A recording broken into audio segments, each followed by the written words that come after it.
Hello and welcome to We're Not Wizards. My name's Richard. I will be your host for this evening as always. And joining me tonight is a lady by the name of Joan Graef. And me and Joan have been speaking back and forward for a little while. So good evening, Joan, or good afternoon, Joan, or hello, Joan. How are you? I'm doing quite well, Richard. Thank you for inviting me.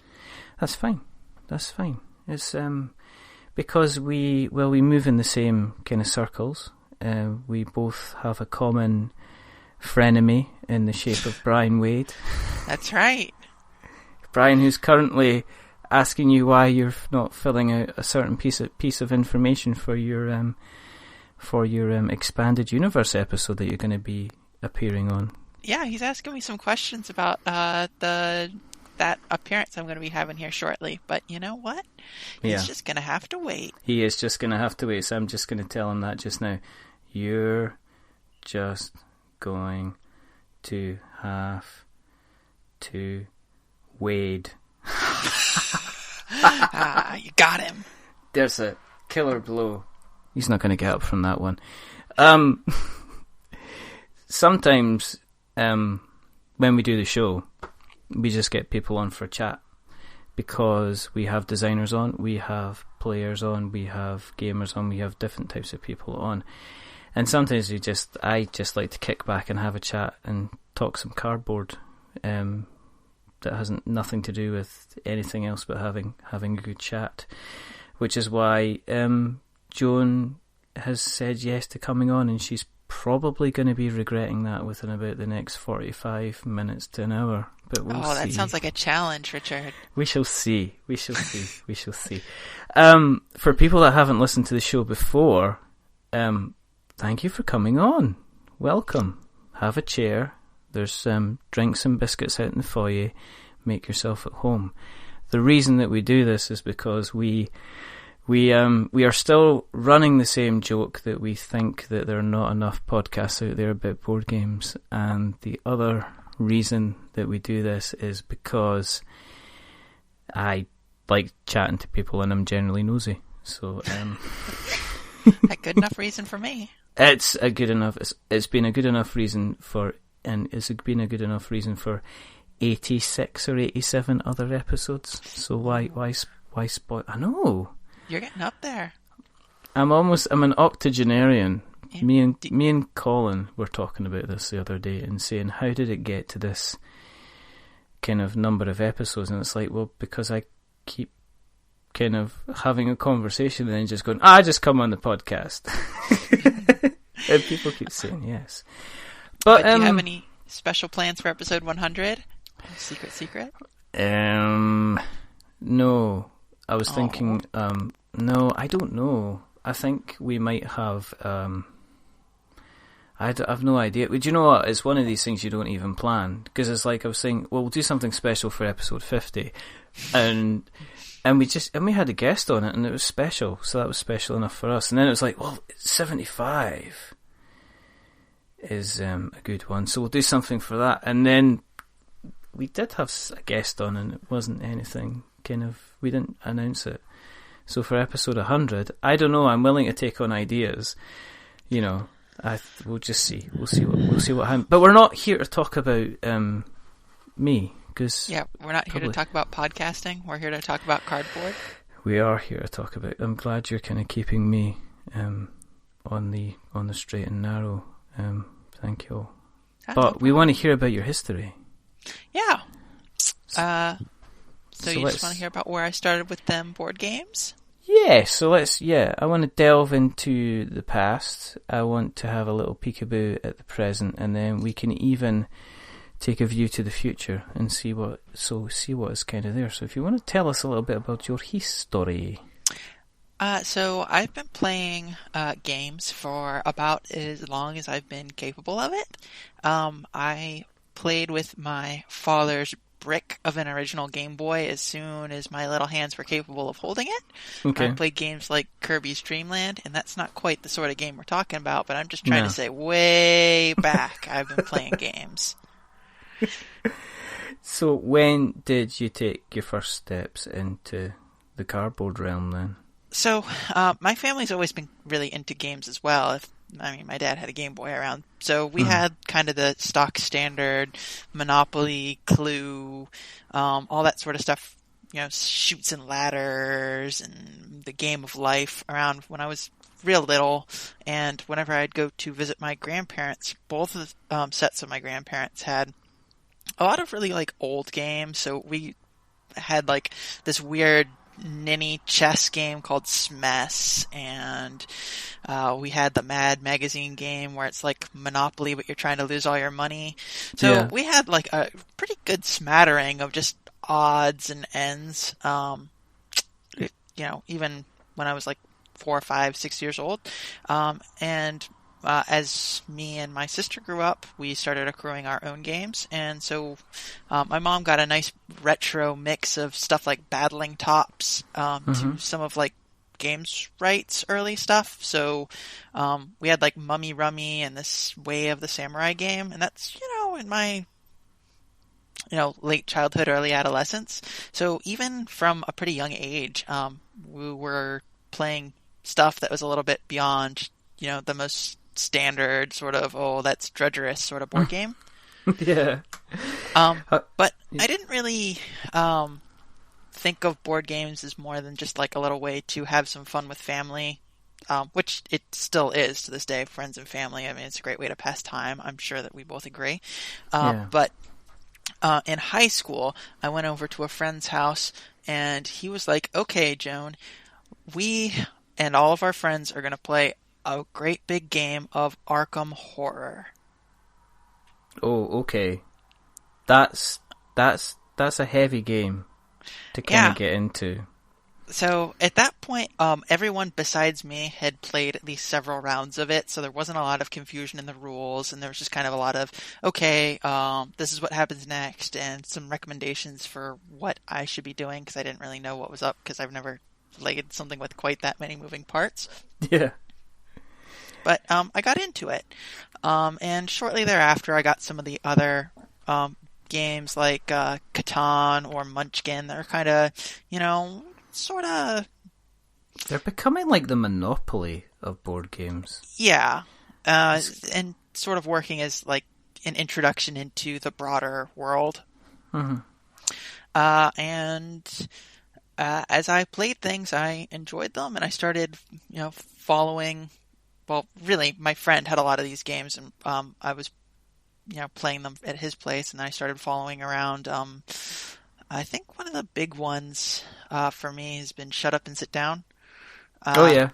So as I've watched their stuff and read their stuff, I started just putting all sorts of games on Amazon wish lists, and just every Christmas or birthday someone goes and buys me another couple boxes. And as I've become an adult and started working and acquiring my own stuff, I've just been getting whatever strikes my fancy. And around the time you asked what kind of games I have, a couple months ago I sent you a picture of Yes, you did. Of our linen closet that is just completely chock full of them, and those are not all mine. Some of those are about half of them are my roommates, but between the two of us, we've got, do you want to put an estimate as to how many games that is? Maybe 60-ish board games? That's a decent, that's a respectable number. That's a respectable amount of cardboard. You've not gone totally kind of deforestation. No, but at the same not time, quite that bad. No. So you're kind of, when you say, I'm looking at them now, I think I think when you sent me the picture, the first thing I went was, wow, there's some good, you've got Fury of Dracula here, and there's things like Space Cadets. Yes. Manson's. You got like Galaxy Trucker. Yes. That was one that was really highly recommended by Shut Up and Sit Down. You'll probably notice that if anyone's like cross-referencing what I have versus their recommendations, that there's probably a pretty healthy amount of overlap. Power Grid's there. But I've been playing games, like I said, starting with my family, and as I've gotten more complicated things, I've been trying to get my family to play some of these more complicated games. Mm-hmm. So like, a good example is once at a family reunion a few years back, I brought that copy of Space Cadets. And I didn't really expect everyone in my family to like be able to really wrap their head around every single station, but that's not really what I was trying to go for. I was trying to I distribute out the stations, so the guy that plays a lot of poker gets the shields, and the 10-year-old that was playing with us gets the weapons, because I figured he'd probably be the best at flicking, and the guy who played a lot of other board games got helmsman, because that's kind of the most sort of decision-making, high pressure, I would say, of the stations. I just kind of tried to teach everyone their aspect of it. And I had enough people together that there was no doubling up in roles. I was just being the captain and directing, and I was not participating in any other way. That's pretty cool. For people that haven't maybe played Space Cadets... Oh, yes, I'm sorry. No, you don't have to apologise. Mm-hmm. You'll have to apologise if you throw something at me, or if you tell people the secret about getting off the shelf. Ooh. That's controversial. People give me enough likes and retweets on Twitter, they'll get that secret. That's what we could do. And this is going to be driving people crazy, because we're not going to say anything, Joan. And I promise. That's fine. Space Cadets. Yeah, give us a quick rundown of Space Cadets, because one of the things we like to do is, we like people, if they've not heard the games before, to kind of get a brief rundown, because they might not have heard how they play, even though it's a very popular game. And it's a very interesting and different game, so it's definitely worth talking about. So Space Cadets is basically like if you're running the Enterprise from Star Trek, and you get sent on a mission to do something, pick up some things, blow up some enemy ships, what have you, and everyone has these little roles. Like there's the weapons officer, the helmsman, shields, engineer, sensors, so on. And these roles pretty much all go at the same time, with a couple exceptions where someone flips a sand timer and then everyone tries to do their little role to make your ship work. Yeah. So the weapons officer, for instance, is taking these little, I want to call them tetraminos, but I'm not sure if that's really accurate, but little puzzle pieces, and trying to fit them into a pattern onto these cards that they draw to load the torpedoes. And then later, when we're trying to establish firing, they'll take a little wooden disc and flick it on this chart to see if they hit or not. And now all these rules kind of articulate with a different rule set. None of them are the same. And so you have this really goofy thing going on where the captain says, okay, we need 4 power to engines and 2 power to shields and 3 powers to weapons, and we need the weapons officer to shoot that, and we need the sensors officer to scan that. And then when the sand timer flips, everyone tries to accomplish that to varying levels of success, and then you all get to watch as everything falls apart because, oops, that tetramino is not the right tetramino, and oops, all the power went to tractor beams, and it's kind of like a series of mini games that everybody has to you get your own station, and you kind of have to do the little mini games in order to succeed. I don't know. One of those words is right. Succeed. Yeah, that's it. There you go. But it's manic, from what I've heard. And way back at the beginning of the story, when I was talking about how I had my family and I sat everyone down and I delegated out roles, and that's the only game we've won.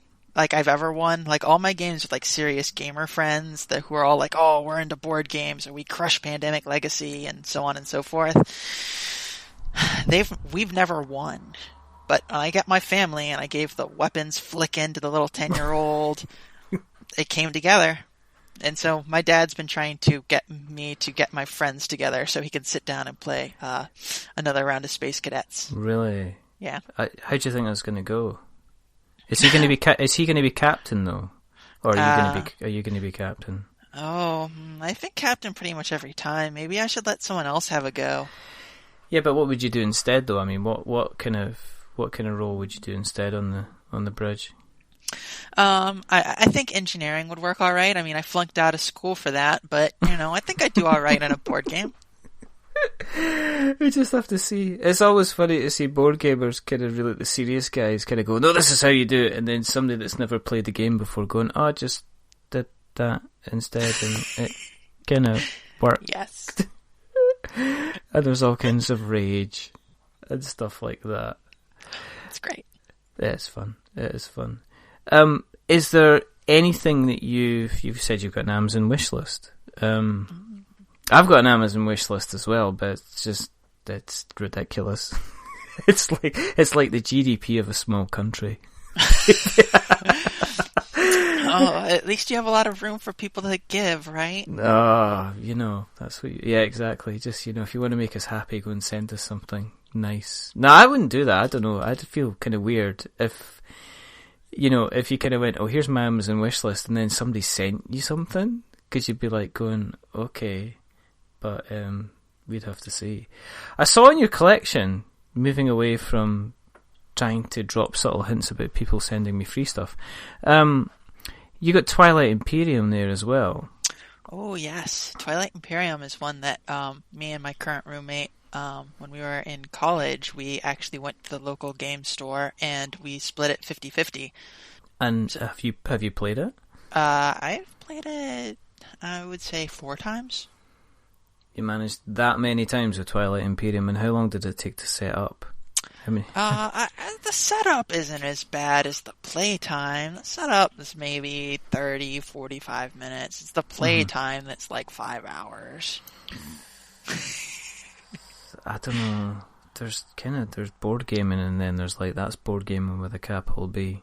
We don't have a big enough table for that anymore. No? No. And then people say play it on the floor, and then it's like, you get a sore back if you're sitting around for like 5 hours. You get a sore back. Yeah. We did that at the board game club in college once, and I'm not as young as I was then. Not that I'm that much older, but I don't want to do it on the floor ever again. No. I think I played Rex on the floor once, and that was like, there's lots of components and cards and everything kind of flying about in that. It's almost like it reminds me an awful lot like Star Wars Rebellion, with the kind of the single planets that you kind of travel between and stuff, and we played that on the floor. It was almost like a 2.5, 3 hour kind of game, and it was just like, see, at the end, I kind of did that old man getting up from some place that he's been sitting around for a while kind of thing, because I kind of sat up and did that involuntary kind of, oh my goodness, and didn't even notice I was kind of doing it, and everybody else looked at me and went, you're quite old if you're kind of... Everybody else is like jumping up, almost like they're in a martial arts kind of film, like, whew, I'm ready to get some juice kind of thing. And I kind of like groaned and kind of got up and then said I was never ever going to play that game again, but that was possibly because we kind of lost. But no, going back to what I was saying before I tangented again, is there any games that you kind of got your eye on at the moment that you'd like to add into the linen closet? It's such a cool place to have games. That is a rough one. I've been trying to focus more on playing the games that I already have and haven't given enough attention to, rather than acquiring new ones, but you know how that is. Joan, you're a board gamer. You know the rules. Yeah, I do, and I've been trying to close my eyes so that way I don't have to follow the rules. But the rules are if you have 35% of your collection, you're allowed to have played more than once, and the rest of it, there's 35% that you will probably never play and have possibly not even kind of punched it or unboxed it. And then there's the bit in the middle which you have taken out, you've set up, you've looked at Let's Play videos, and then you've put it back in the box again because it's just not going to happen. But you're probably not. Have you played pretty much everything that's there? Are they all kind of well used or? I have participated in at least one game of everything that is in that closet. Yes. Really?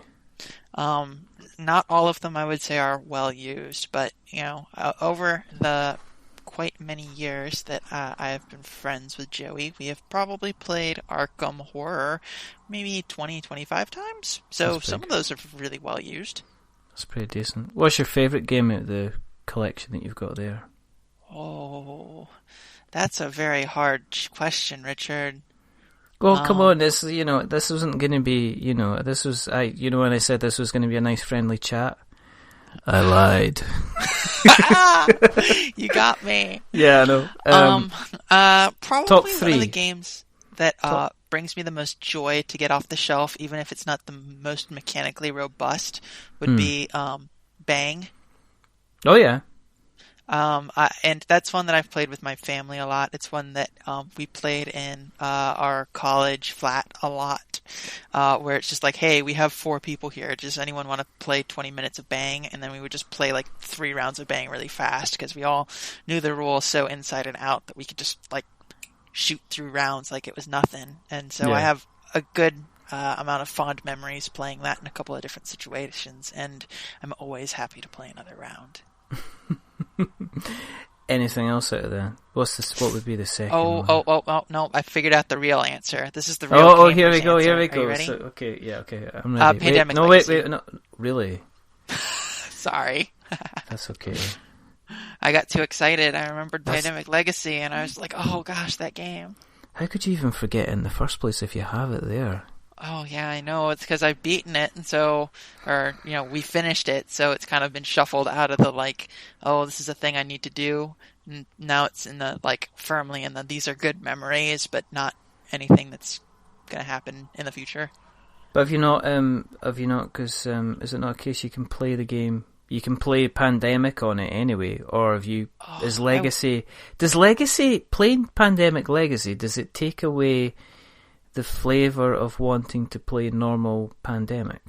I could not see myself having any interest in playing regular Pandemic ever again. Not that I think the game is bad, just that I feel like I've experienced everything Pandemic could offer and so much more, and going back to that regular sort of thing would just feel so hollow after what we've been through. That's strong words. I would still really recommend it whenever I talk to my extended family and they're looking to get them and or their kids into some more interesting board games. Pandemic is one that I recommend quite heartily. I think it's a very good game. I like it a lot, but people Pandemic Legacy ruined it for me. That's like a headline on a magazine that you see at the supermarket. Just a cup. Celebrity in tears. Pandemic Legacy ruined Pandemic for me. Finish. So that's it. That's the victim of the victim of his success. Because you wonder what's going to happen with season 2. Because apparently season 2 is going to be completely different and centered around not the world, but building up, the society again after the events of what's happened in season 1. And as I keep saying this, but the best thing about Pandemic Legacy is the fact that people are still refusing to tell everybody what actually happens in it. I would never do that. Which is phenomenal. I mean, okay, look at this, right? Mm-hmm. Star Wars, just to bring in, Bryan Wade, right? People, if you went around, if you talked about The Force Awakens, right, and you went ahead and you said, oh, well, that character kind of, popped his clogs, went and seen the choir invisible, fell off a balcony, all that business. And if somebody went, oh, spoilers, man, it's like, well, the game's been out, the film's been out for 2 years now, so you can't, you can't say you're spoiling it. But people are still very, very protective about Legacy, and it's a case of, well, you have to sample this because it's a wonderful thing. And I think maybe part of why people are so hesitant to spoil Pandemic Legacy is the fact that, board games that could even feasibly be spoiled are so rare and uncommon. Yeah. The example you gave with a movie, there's lots and lots of movies, and while I wouldn't say that all of them have something that could truly be spoiled in, enough of them do, so that it kind of becomes less of a thing. Yeah, I think so. And I think it's kind of like, it's because it's the fast-moving kind of... do you know what the other thing is as well? Is I guess that you consume movies in 2 phases, or sometimes 3 phases now. Because you'll consume movies, you'll get people that go to the movie theatre and see it. Then you'll get people that will watch it through kind of like a streaming service. They'll buy it through PlayStation Plus or something like that. Yeah. And then there'll be the third version where they see it in a physical edition with the special features or the steelbook or something like that, and they'll kind of buy it that way. And whereas the board game, you kind of, that's it.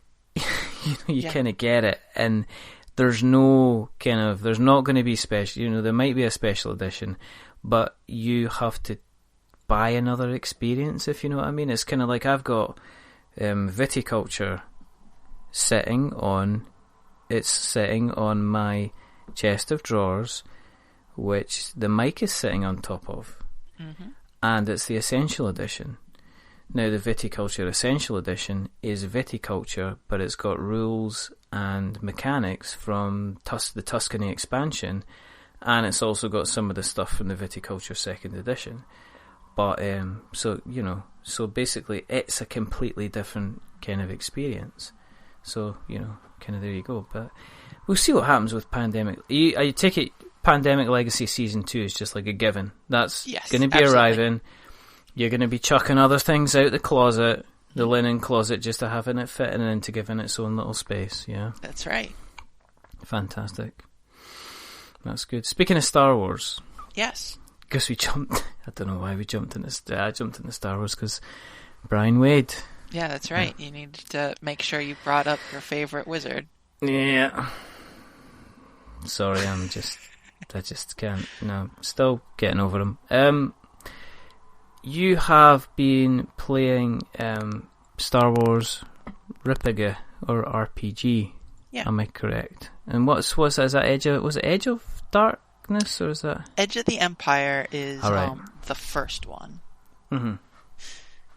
So, when I say the first one, just for anyone that doesn't know, Fantasy Flight has been putting out a series of Star Wars role-playing games, and they're all fundamentally the same system, but they're trying to build them as 3 different ones.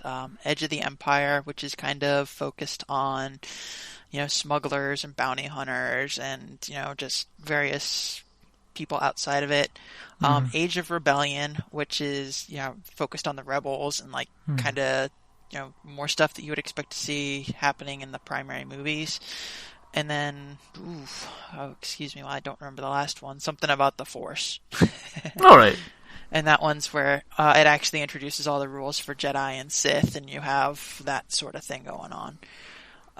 And so we've been playing the first one that came out, which is, again, Edge of the Empire, which is all about a band of misfits getting into trouble, and we're having a good time. So, is it kind of like a normal kind of character-driven experience? Because is it the DM? No, you're not the DM. I was going to say, I think, not Fantasy Flight. Wizards of the Coast has a copyright on DM for anything that's not for Dungeons and Dragons. So right. This system says GM, like G is in game, which seems to be pretty standard for anything that's not D&D. Who would have thought that? But then, Wizards of the Coast also copyrighted tapping as well for Magic the Gathering. Oh, it all comes together. Oh, they're just the worst. Do you know? What kind of company would copyright and stop other people using a phrase that means turn your car to the side? What is wrong with you? tapping. And then they've also said you can't use the word DM. Well, guess what? It's direct message as well, so you know. Yep, you're right. I could say I was just over there DMing my group about the game we were going to be playing. Okay. But anyway, that's just my own anarchy kind of kicking on, and this coffee's kicking in as well, and it's quite nice. Anyway, I'm hijacking my own show against my guest. What have you? I mean, how long does it take you to build up the scenario? I mean, are you using a pre-created scenario? Have you sat down and kind of went through kind of like general guidelines kind of thing? So there is a pre-created scenario in the back of the book, and I know that they sell some pre-created scenarios, but I wasn't wanting anything to be too mechanically dense. That's part of why I was trying to get away from Dungeons and Dragons for this campaign.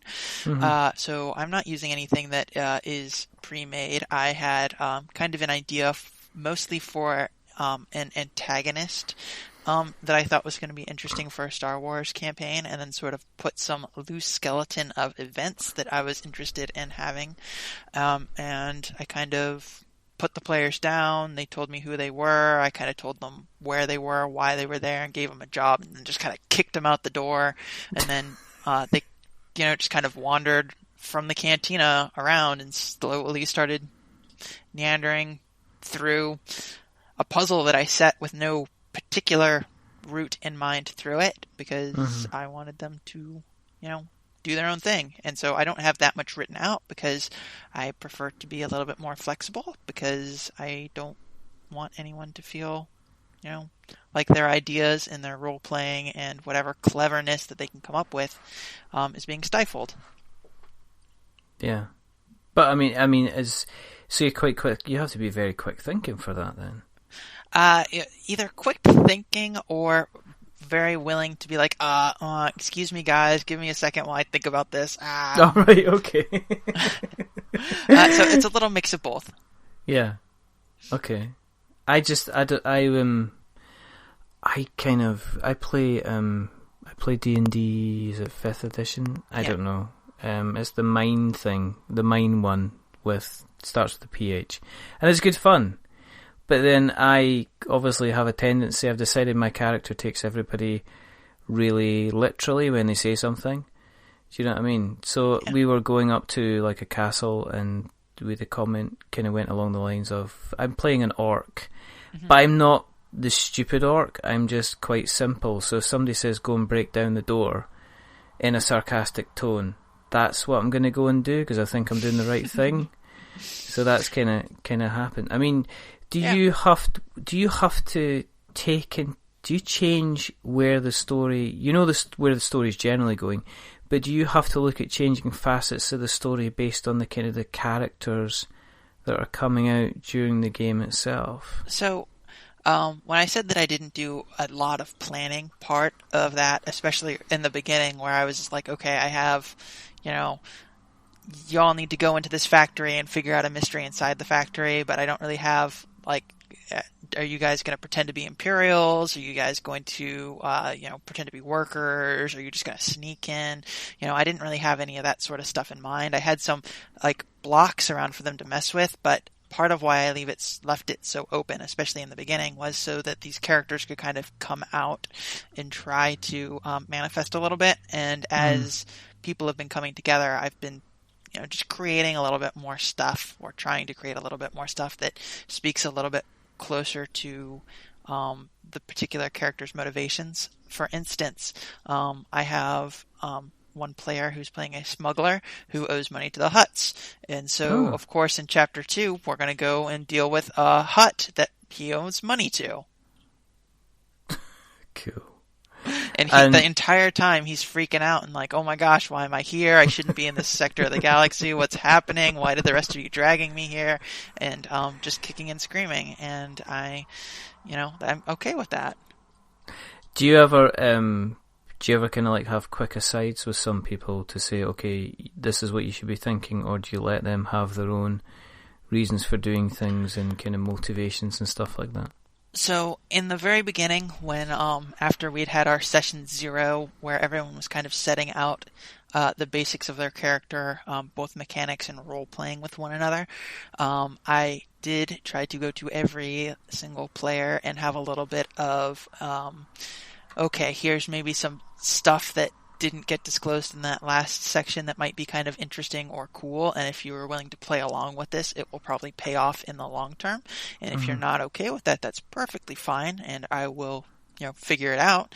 But maybe the droid being a Confederate of Independent Systems remnant who is interested in trying to bring down the empire that isn't because that's the current permutation of the Republic, that might be kind of fun. Mm-hmm. So, cool. Admittedly, that's an example where my friend came up with that, and I'm like, oh, easy, I can totally work that in. And we kind of talked a little bit about some stuff, but I didn't have to push him too far. There's some other people that we did a little bit of on behind the scenes, like, okay, here's an interesting angle. But since we've started playing, I've kind of been trying to let people do what they feel is right. And how many people have you got involved in the campaign just now? There are 4 players, and then myself.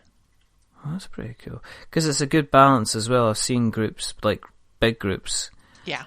And I've seen them work really, really well. But I've seen it work really, really well if people have been playing for a while. I think if you're playing with too big a group, you've sometimes got the quarterbacking issue. Yeah. Where somebody might just turn around and say, well, we're going to go, you going this way because that's what my character wants us to do, kind of thing. I mean, is it going to be lasting long? The I was intending for this to be kind of short, where I had 3 acts in mind, and I was kind of hoping that each act would take maybe 3 or 4 sessions, but as it's standing, each one is taking more like 7 or 8. So we're about halfway through the second act, so I'm hoping that we'll be done by the end of the year. And then at that point, we'll figure out what's next. And would you go back to another system, or are you quite happy kind of sticking with Edge of the Empire just now?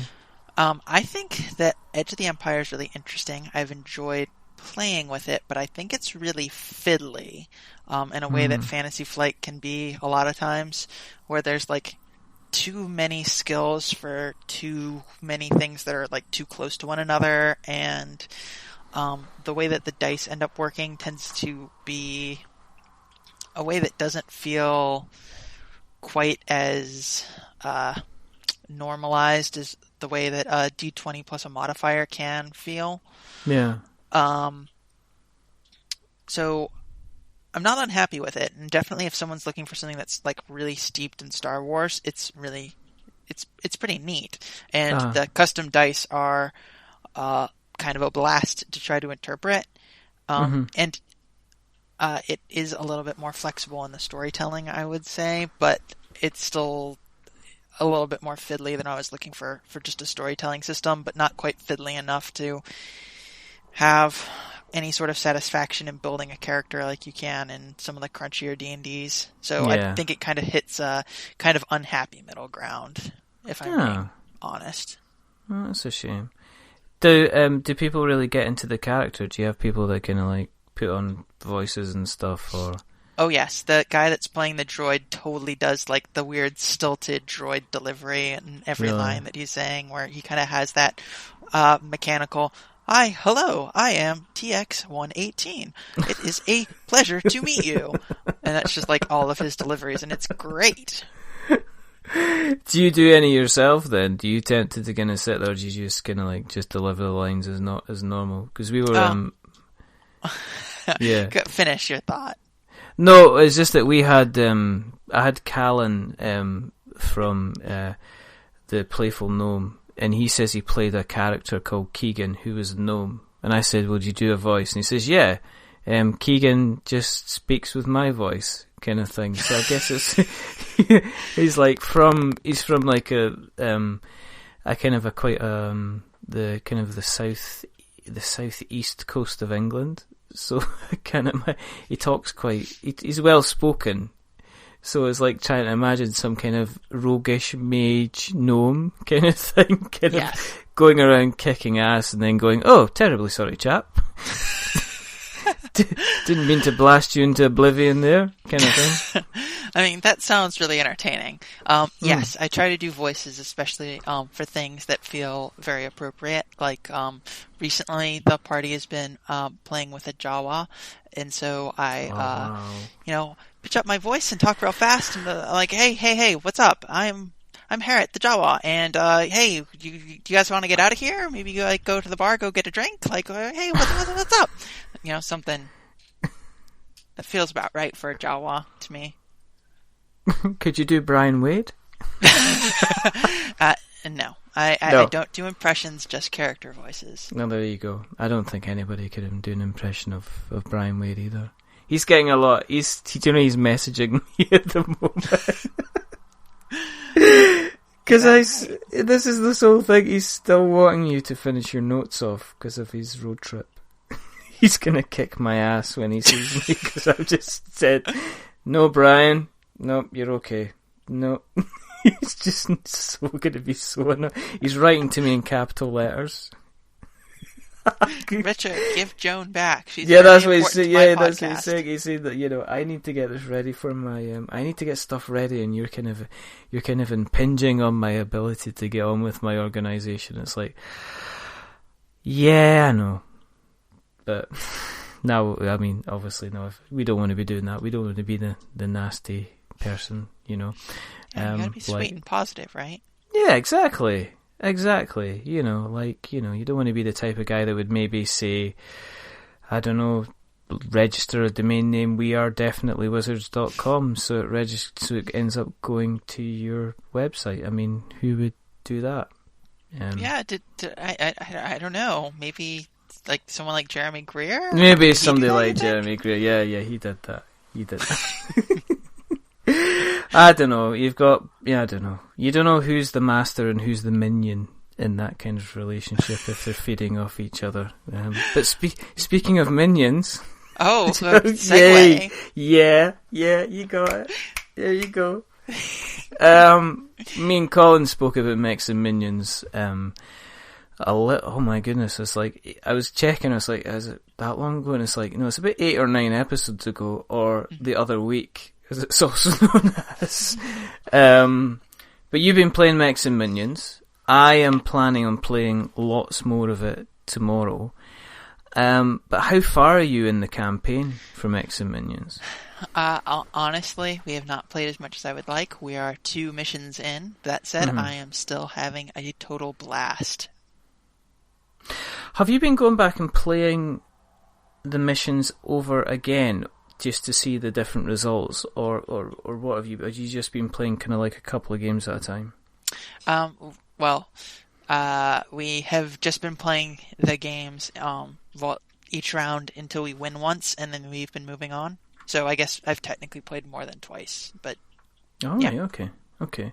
No, I played. Me and Colin played a couple of rounds, and then me and my son played the same rounds again, and ended up getting completely kind of different results, and that automatically made me think, I got to play this kind of more and more and more and more. So I don't know.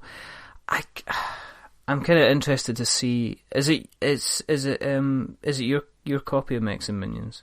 Yes, I purchased it when I saw that second wave, or however they were calling it, was available, and I was like, oh, I'm going to snap that right up because I've been hearing lots of good stuff.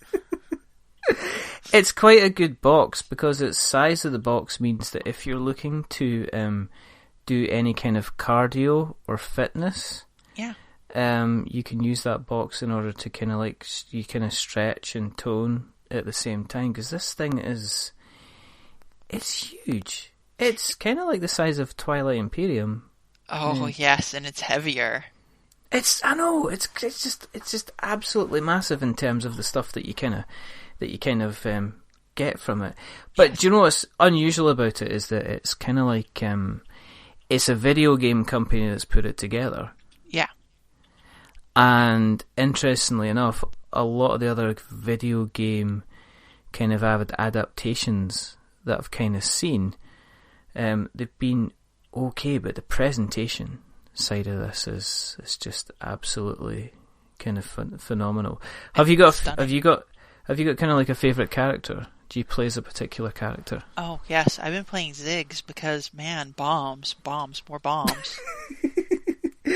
I'm playing as who did I play? I'm playing as the I don't know the lady. I don't know her name. Yes, because of the purple hair. Yeah. I played a bunch of League of Legends in college, and what I found from League of Legends is this game makes me mad, and it makes me mad at my friends, and that isn't okay, and so I stopped. Yeah. See, yes. I went to a gaming convention with my son quite recently, and the League of Legends kind of demonstrators were there, and they were saying, they actually had all the machines set up, and they were like doing kind of trial runs and kind of practice runs and things like that, and it was almost like, come on in, come with me, and let me show you into a brighter world of 14-hour days in front of a PC, because it's one of these. I know it's one of these games. It's like an e-sport, and people can play they play it for like kind of hours and hours and days on end kind of thing. But you just seem to do the same thing in the game, that you just are going up and fighting somebody and taking over their area, and that's kind of it. And I'm probably very wrong about this, and there's going to be League of Legends fans that are going to come round to my house and start throwing their copies of Mechs and Minions at me in order to try and hurt me. But I'm kind of right there, aren't I? I mean, that's the kind of the basics, isn't it? I played enough of it to have a more nuanced take on it than what you just delivered. But what I can say firmly is that the game is not for me. Maybe 150 hours of play in, it took me to realize that, but I don't really want to speculate on the state of the game these days because I don't really follow it too much. No. I mean, but what made you then decide to pick up Mechs and Minions? I mean, kind of what kind of a first... I ignored it out of the gate because it was League of Legends themed and from Riot, and while I think Riot is a really great company and in a lot of ways they're doing some really incredible stuff, I wasn't really expecting their first foray into board games to be that interesting, especially because I'm trying not to buy too many games, but I heard enough like really, really, really effusive praise for the game that my interest was piqued, and I can say that I feel very wrong in mistrusting Riot initially in this regard because they have made such an amazing value proposition here. Well, I think they reached out to Quinn's from Shut Up and Sit Down, and they asked him to do some consultancy on the game, because I remember the game review that they did. And they said, oh, listen, we need to caveat this by saying that, Quinn's did come in, and I don't think, it wasn't just them. I think he asked quite a few. I mean, Riot Games reached out to a few kind of critics and reviewers and guys that had a lot of experience in the industry, and just basically said to them, hey, do you want to come and help us kind of forge this game? And hats off to them. They obviously have a budget, and that budget is like, it's really weird because I don't think I mentioned this on the episode that I had with Colin, but it's still one of these things that when you open up the box, you're kind of going, wow. And you can turn the box on its side, you can turn it pretty much upside down, you can put it kind of any way you want, and it still kind of like holds everything together, so it's kind of, I don't know. I'm going to be playing it lots over the next couple of weeks with my son, because we decided we're going to sit down and we're consciously going to kind of play through as many of the campaign missions as we kind of can, Yes. And so. I know that this is maybe a bit of a very dorky thing to fixate on, and I don't mean to make this a backhanded compliment to the game, because I think the game, from what I've played of it, is really good, and I'm really looking forward to playing more. But I think one of my absolute favorite aspects of this is that ridiculous Inlay. Richard, the Inlay. It's so completely incredible. Oh, that inlay. It's going to be on your... Is it your top one in top 5 in all inlays of all time? Oh, it's my number 1 top inlay. And I have a couple of inlays that are pretty decent, like real good inlays, but that's the one, Richard. It's the fact that you open the box and not everything is accessible to you. As in, you open it up and there's another box there. Yeah. And you just keep it's like pulling out tray after tray after tray of goodness.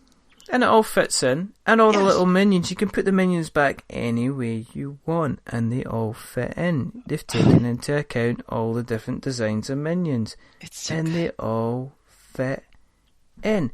And the little egg timer, and the little bomb, and the individual envelopes, and the little, just the notes, just everything like that. It's just,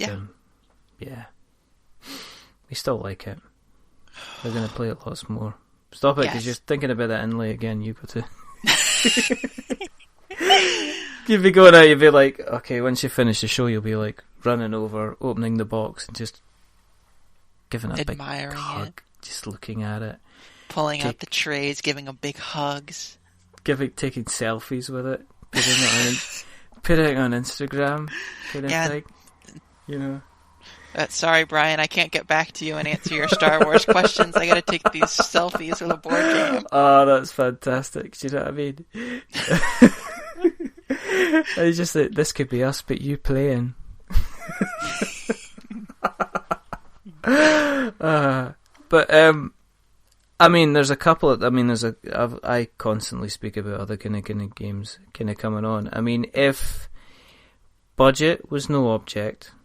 And if games, you can have any game you want, and it was the zombie apocalypse, and you had 3 games, you were stuck in a board game shop, and they were like the Doctor Who TARDIS, infinite amount of space and time, and you could have any board games you wanted at all, from any time and place. What 3 board games would you take with you to help you survive in the zombie apocalypse? Yes, I know, it's a silly question, but, you know. I have a really important question here to help inform this, because I think this changes things dramatically. Okay. Richard, how many people am I with? You're always constantly going to be meeting a lot of people, so the number of players that you require doesn't matter, because you're going to move from colony to colony with your trolley. You have a trolley, so the size of the board game doesn't matter either. You're making this very, very difficult for me. Go on. Take your time. Any 3. Can I have all the expansions for the game? If they're there, yeah. A game will count as a game plus all the expansions. Okay, so I think I'm going to start with Imperial Assault. And maybe that's naive because I haven't played enough of it, but I've been really enjoying it. And there's a lot of content. I think that, especially with a bunch of different players and a bunch of different people running the game, that it's got some legs there. Yeah, I've that's on my pile of shame. I've got it, and it's still sitting there, and I haven't opened it because I played Descent an awful lot. Yeah, and then I'm worried if it's kind of went, oh, it's going to be the same as Descent and setting it up. So I will do it one day. Anyway, second game. I think my second game is going to be Archipelago. Oh, okay. Something a little bit more number crunchy. I would hope that one would hold up pretty well, but something that I would need a really particular set of people to really get into, I think, because I have had a hard time getting too many people to the table for that too many times, but really liked what I played of it. And I think my last choice has to be Cosmic Encounter, because that is maybe the game I've played the very most, and is one of the games that I feel like I could play infinite more times. And every single time that they put out expansions, we're like, we need to go through all of these, and we never get through half of them. And we love Cosmic very dearly. How many? I mean, have you sunk hours and hours into that game? Yes, absolutely. It's a very, very well-tested game. Battle hardened. The box is disintegrating. It's my friend's copy, and he's resorted to like duct taping around the box to keep it from falling apart. And it's like disintegrating the bottom out from it. So we really need to come up with a new box, or at least another layer of tape holding everything in. It's. You need a storage solution. Somebody needs to come up with reconditioned boxes that you can just order, and you say, this is the size of the box that we need, this is the type of tray that we need, send it out to me, we can sort it out, you know? That would be kind of cool. I can't see anybody getting rid of a board game box. Yeah, just the box. No. Cool. But at least it's a Fantasy Flight game, so it's got a trench, so you can just throw that part away. I know, and they still insist on doing it. It's like new Fantasy Flight game. It's like, what? I mean, did they have shares in trenches or something like that? Is it part of the agreement with Star Wars? Yeah, Lucas, is it part of the agreement with Disney? Well, we're thinking of actually having a proper inlaid box, because obviously we've seen Mechs and Minions, and everybody loves that. So we're going to be putting that together, and we're going to have little card bits, we're going to have plastic trays on top, and then all you hear is the legal department shouting through, no, it's a trench, we need a trench. We signed the paperwork, tell Pam, get the paperwork, Pam, there's a trench there. And that's how that'll be. And every one of those trenches ends up in a landfill for me. You know what, I end up doing the most ridiculous thing, which I end up kind of like tucking I end up lifting it up and trying to do that thing where you tuck stuff underneath. I know what you're talking about, but that's so sad. And then there's the bit in the middle, and then you realise that they never make the trench, they never take into account the trench is big enough for the biggest size component. So it's not even like if you're playing, like, say, any game at all, you can put, like, oh, here's my big piece, and I'll just put that in the trench, and it doesn't fit. Oh, that's rubbish. I think it was Armada, trying to fit stuff into Armada. The box in Armada is pretty rubbish. I just can't believe it. And Descent as well, that's the worst thing ever, because that was the one that you can't get all the bits fitting in. They need to sort it out. We need a strongly worded letter to Fantasy Flight. We need to get them on the show. And we're just going to be calling the thing Trench ? And just have them on and just ask them to explain themselves. Pretty much. I'd happily listen to that. I don't think they would ever come on. They would just say, why are they continually abusing this guy called Bryan Wade? What's he ever done? Hey, well, Richard, with that sort of attitude, it's not ever going to happen. No. You need to, like, really set your eye on the prize and, really push and make that happen. For me, I don't know if anyone else cares, but I want to listen to it. I'm going to be positive from now on. It's going to definitely happen for me. I hope it will. Ah, dear. But on that note, I think where can people find you if people have listened tonight and they want to find you on the Twitters and the internet webs and all that place? Where can they find you? Where can they have you coming onto their podcast and ruining everything? No. You can find me on Twitter at wrench_witch. If you, for some reason, want to email me, which nobody ever has, and I don't expect anyone ever will, but just in case Twitter is offensive to you, but you want to still reach out, you can email me at wrench_witch3@gmail.com.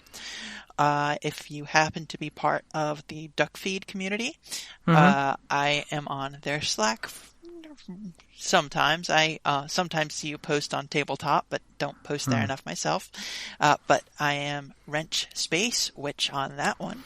Generally speaking, if you look up Wrench Witch, you'll probably find me. Why Wrench Witch? Ooh, see, this question even relates back to Tabletop. Okay. I was playing in a Dungeons and Dragons campaign, and I was playing an artificer, and I was making a big deal about my spellcasting wand being a spanner, and instead of a mace, me having just this big old pipe wrench to smack people around with, and just like getting really, really into using hardware in place of casting implements, because I was trying to lean at that sort of flavor. And one of my fellow cohorts could not remember my character's name, but they also didn't want to break character, and so they said, "Hey, Wrench Witch," and I fell in love with it, and it is permanent. That's fantastic. Mm-hmm. That's fantastic. That's far. Well, that's okay, because that kind of leads us into the final bit, because there's obviously you've done that. I mean, obviously, as normal, if people want to see where we're going, then, or what we're doing, or where we've been, or other nonsense, just go to Google, search "We're Not Wizards," you will find us. I'm going to skip over that bit, because everybody knows kind of where we are, and you'll find us on your Apple Podcasts and YouTube and Instagram and Facebook and Twitter, and you can also email us as well on magic@we'renotwizards.com. Yes, I'm aware it's ironic. That is why I picked it. There is 2 things left to do, and obviously the most important question is to remember that we are many things, but we're not wizards.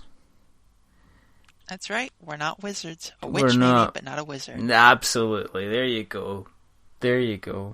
That's it. You get to join the elite class of the other 84 people that said they weren't wizards, and then that other guy that said he was. Which guy was that again? I'm not going to say. I've heard his name all cast. Oh dear, this has been a lot of fun. Thank you for inviting me. I've been having a blast. No, I've really enjoyed chatting to you. As I say, it's always good fun. I'm nosy enough. I just like to hear people's experiences with the hobby.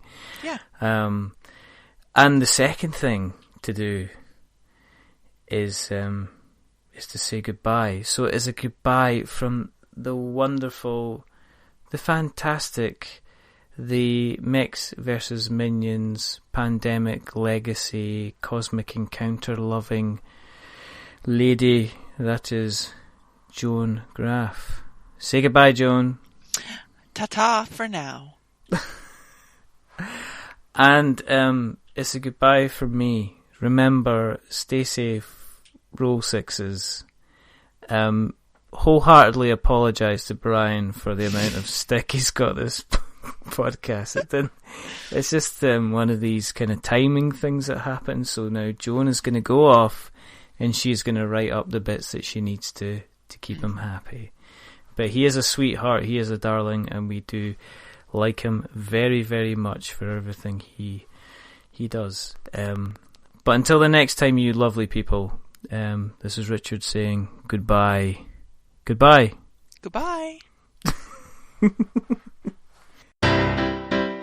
Okay, so 1, 2, 3, Bryan Wade. There we go. And then we have a bit of silence because let's, pray silence for Bryan's addiction to magic cards. I'm not going to spend the entire show, but you message him back and saying, listen, I'm doing something more important. I'm speaking to Richard just now, so you're just going to have to wait. Okay, I got it. Here we go. Ha ha ha ha ha ha ha. I do love Bryan, Yeah. If I ran out of brothers and relatives that I truly loved, then he would be the next person that I'd want to spend time with. Not really. That's not true. I mean, you keep inviting him back to your podcast, so... I know.